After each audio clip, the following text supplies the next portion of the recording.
Let me ask you a question. Have you ever been ghosted by a prospect so hard you started second guessing your entire personality?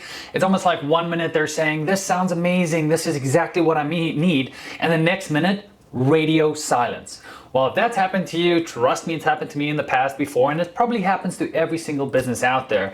And in this specific video, I'm going to show you exactly how to avoid getting ghosted in the first place, and also what to say if you have already been ghosted, like your prom date, including my all-time favorite follow-up line that gets a reply almost every time. Now, let's dive into why prospect ghost in the first place, right? And that's going to be step number one here. Now, most prospects don't actually ghost you because they're evil or they're flaky. They actually ghost you about something that you have done wrong. So they ghost you primarily because, number one, you probably did not build enough urgency during the sales call in the first place. Or secondly, you weren't clear enough about the very next steps that need to happen in the sales process. Please remember that confusion, right, doesn't scale. Simplicity scales, right? And that's the same thing when you talk with prospects. They need a clear path to understand the entire sales process, right? Now, the next thing that you could have potentially messed up is that they probably felt like they were getting sold to, right? And not helped or not. They're basically going to have a feeling that, you know, this wasn't a consulting session. This was actually somebody just trying to force a product or service down my throat. If they get that feeling, you're going to be SOL or shit out of luck for getting that sale. You have to remember, in this day and age, salespeople have such a bad stigma, right? It's so important that you basically convey that you are there to help them, right? And a way to do this at the beginning of the call is just simply to say, right? Like at the beginning of this call, let's just say the prospect's name, for an example, is Pat, right? We can say, hey Pat, just to be hyperly clear, I'm gonna see what you, I'm basically going to see what you have here in terms of your business's KPIs. And please remember, guys, this is going to be different for every single offer or every single product or every single service you're selling. So I'm just going to try and generalize a line here to emphasize a point, right? But essentially what you need to convey to the prospect is like, hey, if we can help you, right? If we're first going to see if we can help you, right? If we can help you, we'll have a look at how that looks like. And if we cannot help you, at least we'll be able to point you in the right direction.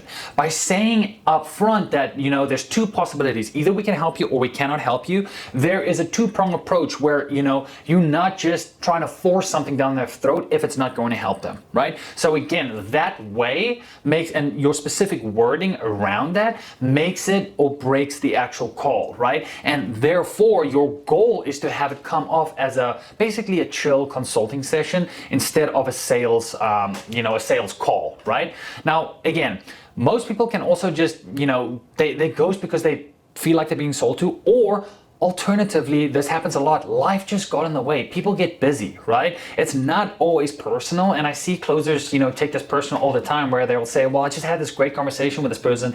I do not know why they actually ghosted me in the first place. Please remember, sometimes it's not even your fault. Sometimes life just gets ahead of people, right? They could have had a personal emergency, right? And always reach back out with a helping hand, right? And do not, you know, say things such as, hey, I see you missed out call, you know, what happened, right? You have to invite or provoke a response from them that is super easy, right? And always make sure and always lead with the assumptions of they got busy, right? Or something came up. That way they have a way out, because, you know, even 9 times out of 10, if they just ghosted your call, you know, for whatever reason, now you have another reason to re-engage that lead, right? Because remember, it is your job as the closer to prevent people from ghosting you in the first place, okay? Now you're probably asking yourself, well, how do I do that, Craig? Well, let me show you exactly how I do it here at Sales Match. And, you know, here are basically the 4 ways to prevent getting ghosted. So let's move on to the 4 actual ways that we use here to stop getting ghosted, okay? Now, the first part to this is never end a call without the clear next steps. So we're gonna do in 2.1, clear next steps. Okay, again, you have to be super clear about the next steps for the prospects, okay? And again, a guaranteed way to get ghosted is just to say, cool, that's all right, I'll follow up in a week, right? Instead of saying, you know, that, which is a guaranteed way to get ghosted, right? Say something like, let's put 15 minutes on the calendar for next Friday, just in case any questions pop up. If everything's good, we'll just cancel the call. Sound fair, right? This way, it keeps the prospect accountable not only to basically make a decision by that date, but also if they haven't, right, they know you are going to reach out. So basically it's forcing them in a corner to basically make a decision. You don't have to get on that call, right? The call, you're just setting a call to basically put a deadline in their calendar of when to make a decision by, right? Super, super, super important, right? And then also another kind of tactic that you have to use here is basically you have to talk about not having a ton of available calendar space, right? And this will help anchor in a time in your calendar to check in with them, right? Because if they say something like, well, I don't necessarily want to set a time to talk, right? Just tell them, hey, like just from my perspective, this is going to help me basically follow up with you because my calendar is chock and block packed. I want to make you a priority, and the only way that I make sure that you are a priority is if you're in my calendar, right? That way you make it seem like you're super busy, right? And in addition, you have that spot locked in not only in your calendar, but in theirs as well, so they know they need to make a decision, okay? And remember, just lock it in and make it mutual, right? At the end of the day, right? Again, you're just setting that time to make a decision, okay? Now, the second step to the 4-step process to prevent getting ghosted is have verbal contracts at the end before hanging up, right? So we're just gonna say a verbal commitments. And what I mean by this specifically is, let me just give you an example, right? What you can say, something like this. So before hanging up a call, right before the end, let's just say the prospect's name is Pat, you can say something like, hey Pat, before we wrap all this up, I just want to ask, if I do my part and send over what is promised, will you also do your part and just get back to me so that I can make sure we can keep this conversation going and trending in the right direction, right? This way, right, you're just asking them for a response, right? And again, if you don't like that one, another line that you can use is something like, hey Pat, I completely understand that you need some time to think about it and sleep on the decision. It is a big decision. Just so I'm prepared and we're on the same page. If you wake up tomorrow and nothing changes at all, are you 110% in? Or is there something else that would prevent you from moving forward? Okay, this line exactly gets basically like a micro commitment where they say yes, right? Because sales is all about training them and training them to say yes, right? It's all about those micro commitments. And again, if they ghost later on, you can reference this line, right? Now, that's also very, very important, making sure that you get verbal commitments that, hey, if nothing changes, you're still 100% in, right? Because what will happen is either they're going to say yes or no. If they say yes, right, then you can reference this later on if they ghost you. And if they say no, you're going to uncover a real objection that you should have covered in the first place, which is really, really good. Now, the third step to prevent getting ghosted, right, is actually going to be getting, or you're going to basically anchor the cost of inaction, right? So essentially, let's just going to say anchor opportunity cost, because it's the same thing, right? Excuse my handwriting here. Wow, my handwriting is terrible. I do apologize. So again, you're going to anchor the opportunity cost, right? Basically make them realize what they're losing by ghosting, right? And if you're looking for a specific line here, you can say something down the lines of, just to be clear, every week this isn't solved, Pat, you are leaking around more or less 5 leads a day, right? Who don't actually get followed up. And if we take that, over a period of a week, that's over 35 missed conversations before we chat next, right? So now they know the pain of the delay, but please use this sparingly because you don't want to come off as forcing this on top of them, right? Take it from their words. A good rule of thumb is when you're doing discovery in the first, couple of minutes of the actual call, these are pain points that you have to uncover, right? And then you have to throw that back at them to say, hey, if we do not move forward with this, this is pretty much you basically have to visualize the opportunity cost for them if they do not move forward, right? Very, very, very important. And again, you don't want to sound too pushy, so please use this cautiously, okay? And the fourth part to the 4-part series of preventing from getting ghosted is to set the tone of partnership, right? So I'm just going to write down here, partnership. Okay, now what do I mean by this? Well, you can say something down the lines of, to set the tone of the partnership is, we're not here to sell you something. We're here to build a sales machine with you. And that starts with clear communication from both sides. Or we got a deal here, Pat, right? And then you're going to basically, the way of the way or the reason you're saying this is because you're going to make them feel like a co-pilot, right? And not a target, which is so important. And remember, this can all be done either through your closers or your setters. And just as a reminder, if you're looking for really good closers or setters, that's exactly what we do here at Sales Match. We basically have a call with you. We look at your KPIs, we look at your culture, we look at exactly what position needs to be filled. And then we go out, put your business on a pedestal out there by, talking to our inbound referral network, or also we also run ads, right, to attract and recruit the right talent for your business. If that's something what you're looking for, where we run all the interviews, all the vetting processes, calling the ex-bosses and so on and so forth, so we can hand you the cream of the crop candidates, click the link below, schedule a free call with me, let's chat and let's see how we can work together. But other than that, let's get back to the video. Now, let's talk about what you should be doing if you have already been ghosted. Okay, now let's talk about how to recover that deal if somebody's already ghosted you after the call, right? Or stopped replying after an invoice or link was sent. Here's what you have to do, okay? The first step is that you're gonna have an email or direct message sequence, right? And the way you wanna do this is please do not reach out and just say, hey, just checking in, just following up, right? Please don't use that. That is absolutely horrendous, okay?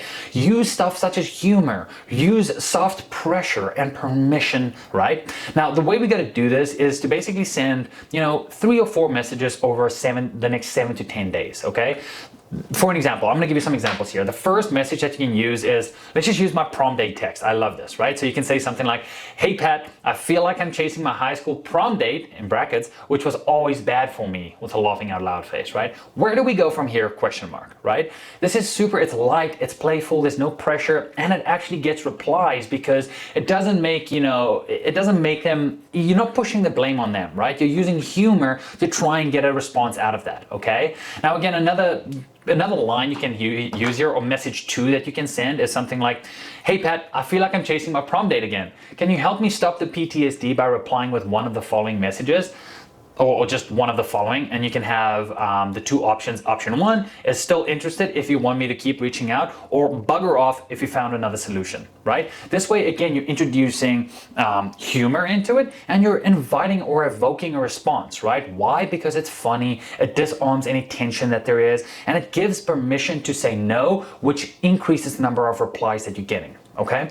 Another message you can use, that also introduces humor and clarity is something like, Pat, if life got ahead of you, I completely understand. Just so I can wrap things up on my end, did life get ahead of you, but you still want to pursue solving XXX problem you found, or you found a solution to XXX problem? Either way, no hard feelings. I don't want to keep bothering you if you're no longer interested in fixing X problem. Okay? Then again, you're saying, hey, there's no hard feelings. All I need is a response. Okay? There's no pressure. You're disarming them, and it's super cool, right? It's just, it flows. Okay? Now, another message here that you can use is the closed loop and future option, right? So again, if you've tried everything and they still don't respond, right? Keep the loop open by saying something such as, hey Pat, totally okay if now is not the right time. I'll close the loop on this from my end, but if things change later down the line, you know where to find me. And then in brackets, you can probably put PS, will probably be booked solid soon, just a heads up if you're looking to move forward sooner than later. Okay, again, this is a pressure-free exit, and also provides some sorts of fear of missing out because you're saying, hey, we are actually busy, okay? This keeps the door open without you having to chase and to constantly chase, okay? Now, again, this is super important, and I really hope these messages help you basically prevent from getting ghosted, and also use these lines when you are getting ghosted to basically re-engage those leads, okay?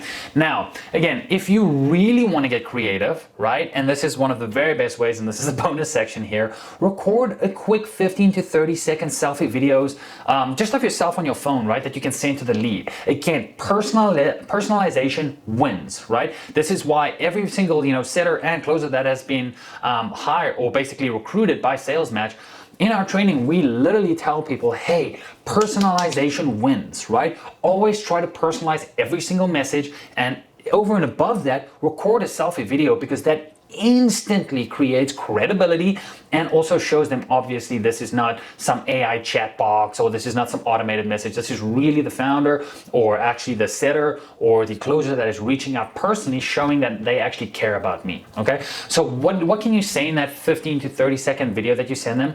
Simply say something like, hey Pat, I know life gets busy. I'm not here to bug you. Just wanted to check if this is still something you wanted help with, and if you still are looking for a solution to X problem. No pressure at all. Just hit me back with a yes or no, and I'll take it from there. Okay, this way you basically create that humane, you're basically introducing some humane element to it, right? Again, this breaks the noise, and you'll be shocked how often, this actually revives deals that have been lost, or people that have been ghosting. Right? So again, at the end of the day, ghosting isn't random, right? It's predictable, right? And if you follow this exact framework that I gave you, right, before you get ghosted, or if you have been ghosted, you'll basically reduce the amount of times you get basically get ghosted, and you'll be able to recover from it and close more deals without tracing.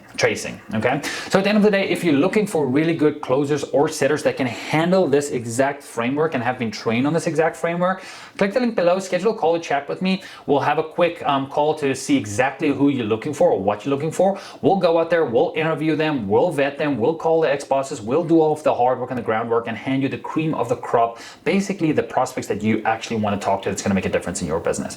So if you're interested in that, click the link below, schedule a free call with me, and let's chat. But other than that, I really hope this video helped you, and I'll see you in the next one. Bye-bye.